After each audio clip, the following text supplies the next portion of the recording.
पल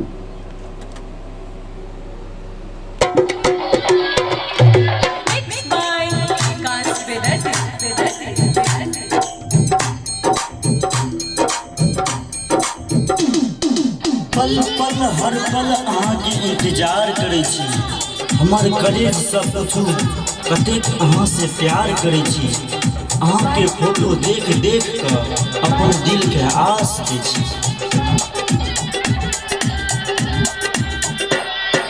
BS studio Saharsa Saharsa Saharsa. डिबिया में तेल बिना पिया बाती जरइयो। डिबिया में तेल बिना पिया बाती जरइयो। कहिया ये बैगो मितिया घर के छतरी चुबइयो। कहिया ये बैगो मितिया घर के छतरी चुबइयो। डिबिया में तेल बिना पिया बाती जरइयो। पहले हमरा कनाबै छी, फिर सपना में आबि कऽ हंसाबै छी। दिल हमर दुखा कर पिया हमरा हिना किया सताबै छी।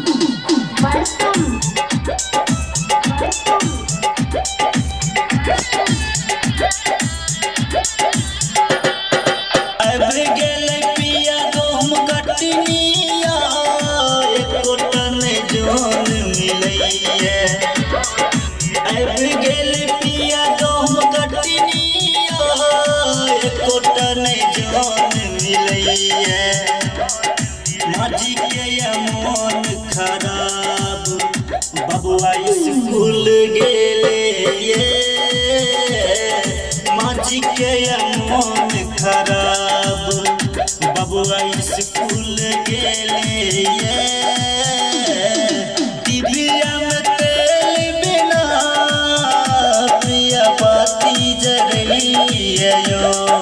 कहिया ये बैगो मितिया घर के छतरी चुबइयो।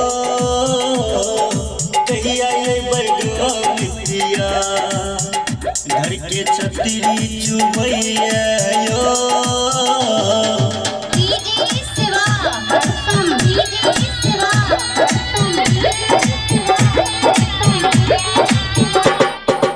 अहाँ बिन सुन लगे पिया घर अगनवायो। अहाँ बिन सुन लगे पिया घर अगनवायो। नहीं कोनो खबर भेजलो नहीं कोनो संदेशवायो।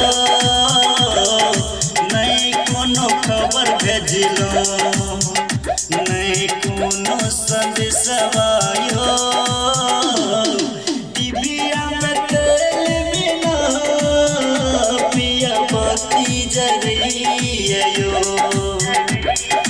डिबिया में तेल बिना पिया बाती जरइयो।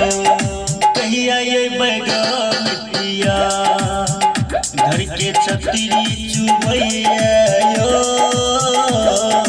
कहिया ये बैगो मितिया घर के छतरी चुबइयो। कहिया ये बैगो मितिया दिल के तकलीफ कोना कहू अहाँके। दिल में बिहार जेना उठैया जखन जखन याद आबै अहाँके। दिल सिसक सिसक के कानैया।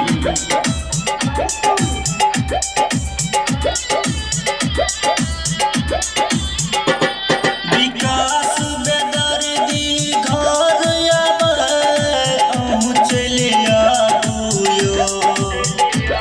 दीपक दीवाना घर आबै अहूँ चलि आबुयो।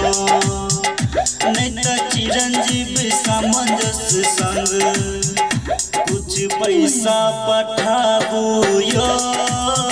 नहीं तो सुंदर सामंजस संग कुछ पैसा पठाबुयो।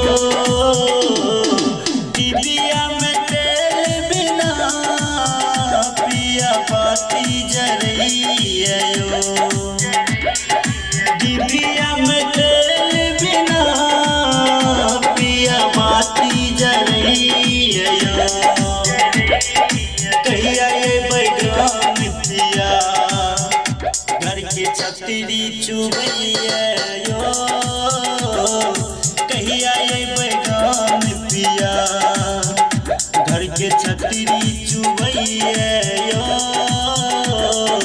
डिबिया में तेल बिना पिया बाती जरैया यो।